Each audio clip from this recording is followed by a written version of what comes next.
Je voudrais, pour ma part, revenir sur la notion de corps politique qui me semble essentielle et montrer ce que cette notion implique de lutte. Rien de plus personnel que le corps, mais aussi rien de plus politique. Le corps ne se trouve pas seulement rattaché au privé ou à l'être individuel, mais il est aussi étroitement lié au lieu, au moment, à l'espace public et social qui le structure.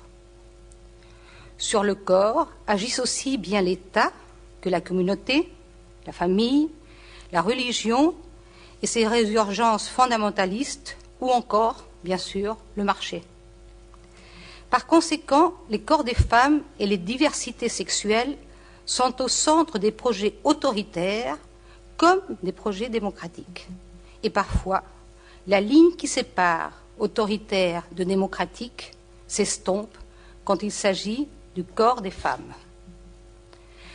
C'est peut-être pour cela que les énormes progrès obtenus par les luttes féministes concernant la diversité sexuelle et le genre n'ont pas encore abouti à désarticuler les dispositifs sexuels antidémocratiques et ne sont pas encore arrivés à déplacer ou supprimer le contrôle que les institutions religieuses et l'État exercent sur la sexualité, la reproduction et le plaisir des corps. Pour cette raison, les droits ne peuvent pas être conçus comme des objets figés, qui ont été obtenus une fois pour toutes. Tout au long de l'histoire, leur développement s'est produit non pas de façon linéaire, mais plutôt par l'addition de beaucoup de fractures, de régressions, d'appropriation de contenus perdus, d'élargissement et d'inventions permanentes. Reste que les droits les plus contestés par les forces conservatrices sont, en ce moment, les droits sexuels et les droits reproductifs. La conscience même du droit à avoir des droits est capable d'élargir les limites de l'horizon démocratique de la société. Les droits sexuels et les droits reproductifs sont fondamentalement des droits humains. Ils sont universels parce qu'ils impliquent tous les êtres humains dès leur naissance. Ils sont interdépendants parce qu'ils se relient à tous les autres droits humains. Ils sont indivisibles puisqu'ils se vivent et se jouissent d'une façon intégrale. Néanmoins, malgré toutes ces évidences, leur universalité n'est reconnue que partiellement dans les normativités nationales et internationales et par la société elle-même. En Amérique latine, plus particulièrement, durant ces 2 dernières décennies, le fait d'établir une relation entre sexualité et démocratie ouvre une nouvelle perspective de radicalisation dans la construction d'une société plus juste et plus égalitaire. Mais la sexualité et la reproduction au centre des débats et des aspirations démocratiques signifie de confronter frontalement à l'interdiction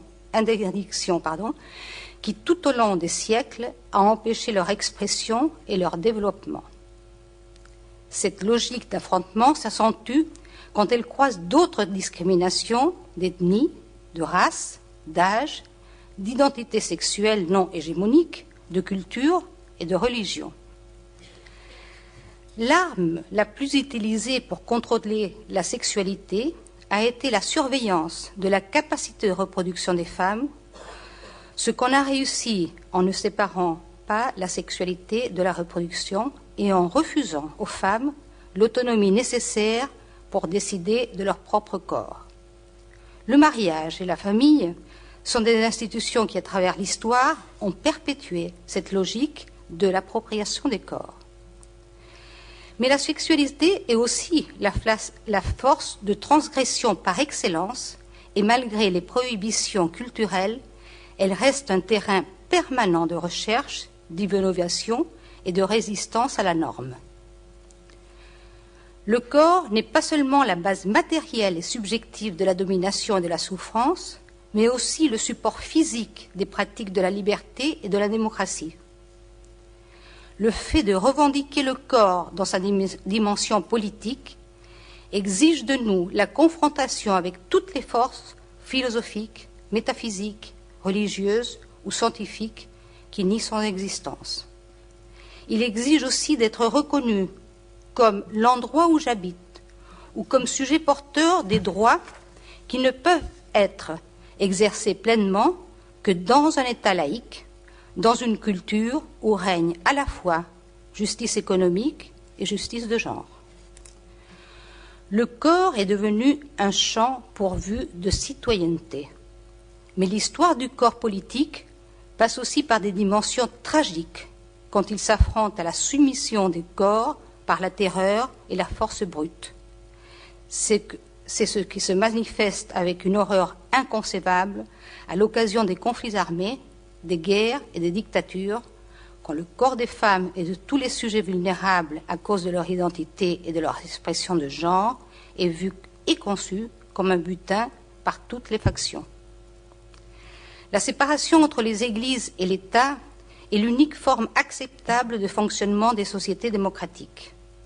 Par ce fait, les États doivent adopter une posture neutre face aux différents dogmes de la foi. Conserver ce caractère laïque à notre société suppose de réussir à établir une séparation totale, claire et absolue entre les compétences des Églises, qui correspondent exclusivement aux croyants, et celles de l'État qui correspondent à l'intérêt public, c'est-à-dire à l'intérêt de tous les citoyens. Par exemple, nous notons avec préoccupation la présence de traits fondamentalistes dans quelques-uns des courants de la pensée des Églises en Amérique latine. Un élément classique du fondamentalisme est la soumission extrême au dogme de la foi qu'ils prétendent faire prévaloir au-dessus de la raison, de la science, des lois de l'État, de droit et des droits humains des citoyens.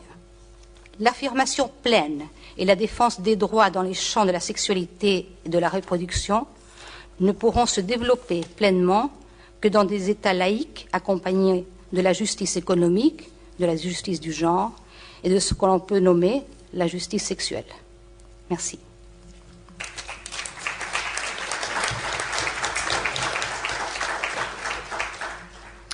Avant de passer à la première table ronde, nous voudrions remercier la région Île-de-France et en particulier Marc Lipinski, vice-président de la région, Michel Saban, vice-présidente, qui nous ont apporté aide et soutien pour la tenue de ces assises.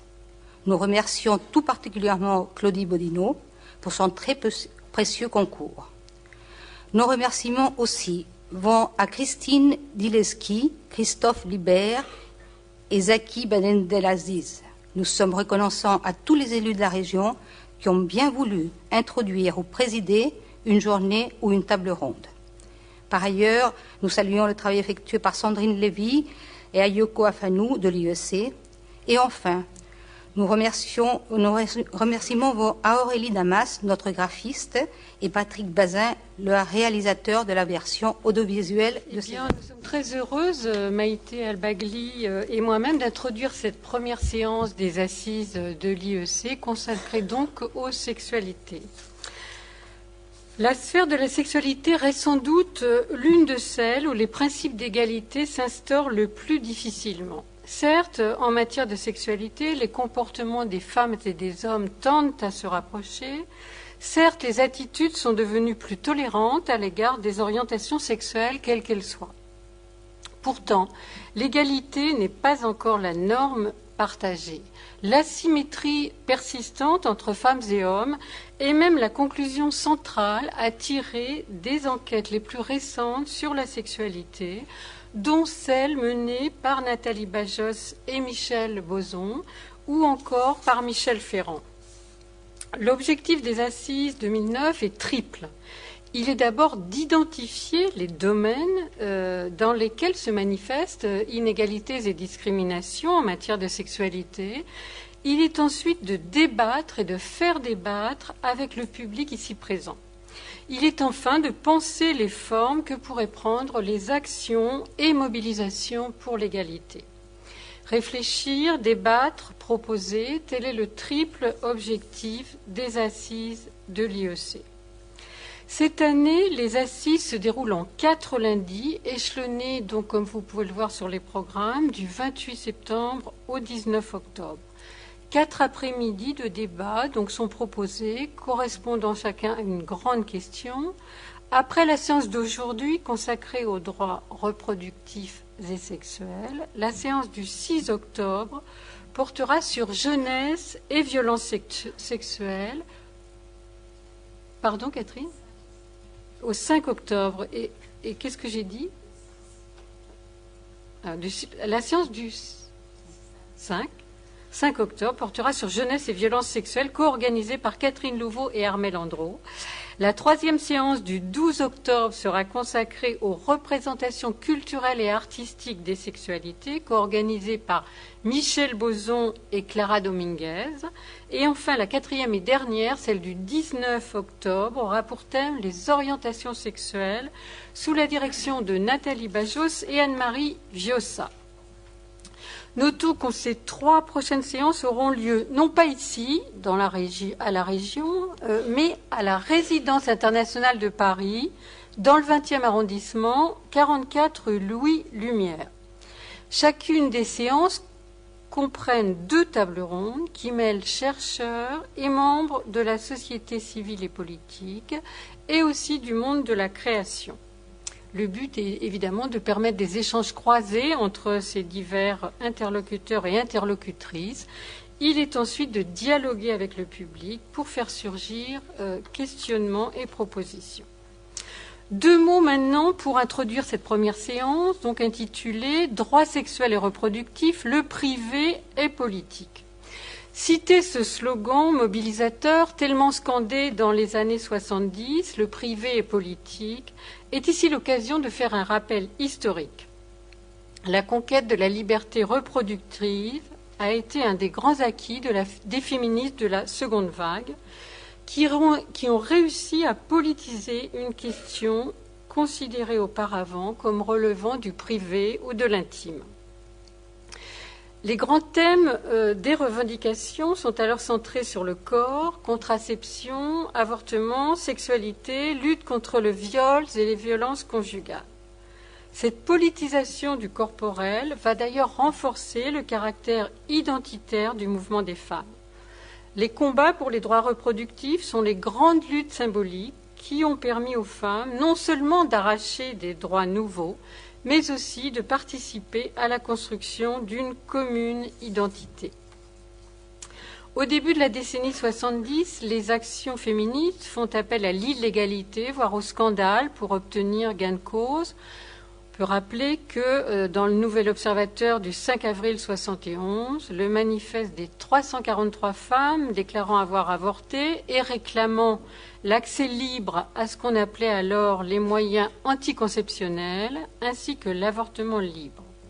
Mais bien d'autres actions illégales seront mises en scène, médiatisées, dont les avortements clandestins, pratiqués notamment par le MLAC, le mouvement pour la libéralisation de l'avortement et de la contraception. Ces combats déboucheront sur l'obtention de droits nouveaux, dont bien sûr la loi dite Simone Veil, qui légalise l'avortement à titre provisoire. Elle est votée en 1974, puis confirmée en 1979. On a pu présenter les droits reproductifs comme la 4e génération des droits, après les droits civils, politiques et sociaux. À la différence des autres droits, pensés comme neutres, ces droits sont sexués puisqu'ils touchent le corps des femmes. En tout cas, ces droits sont au cœur de la citoyenneté moderne car ils sont un élément constitutif essentiel de l'égalité entre les femmes et les hommes. Ils permettent aux femmes, dit Françoise Héritier, de décider ce qu'elles veulent faire de leur propre corps et du coup, elles deviennent des personnes comme le sont les hommes. Fermez les guillemets. Mais on le sait bien, l'égalité des droits n'entraîne pas ipso facto l'égalité d'accès aux droits. Dans les faits, les droits sexuels et reproductifs sont-ils vraiment universels, c'est-à-dire accessibles à toutes les femmes, quel que soit leur âge, leur condition sociale ou leur niveau culturel?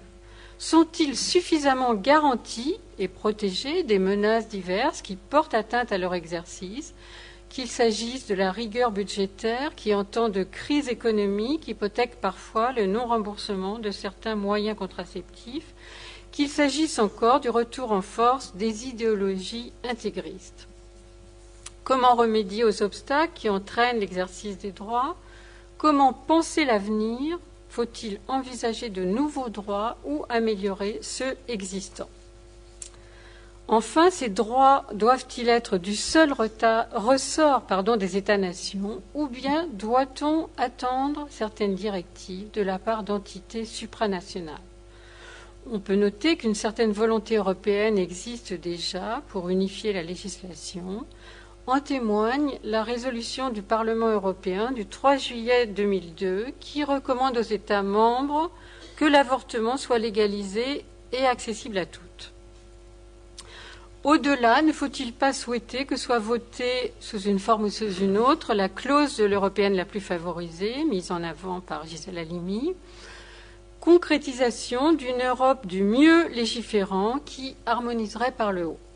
Telles sont les principales questions qui seront posées lors des 2 tables rondes successives de cette première séance des assises de l'IEC. Je passe maintenant la parole à Maïté Albagli, qui va donc parler beaucoup du corps et de la politique.